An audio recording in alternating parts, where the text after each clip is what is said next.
अहिलेको नयाँ सरकारले जसको बैंक खातामा पैसा 10 वर्षदेखि फ्रिजबाट बसेको छ त्यो पैसालाई चाहिँ अब सरकारले सरकारको खातामा लाने भएको छ।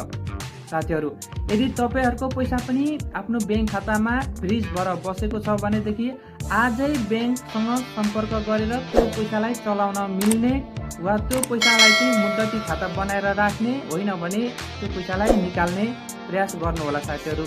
यो कुरा अहिले सोशल मिडिया भरि चलिरहेको छ। कृपया अझै राम्रोसँग बुझेर बैंकसँग सम्पर्क गरिहाल्नुहोला साथीहरू। हस्त, धन्यवाद।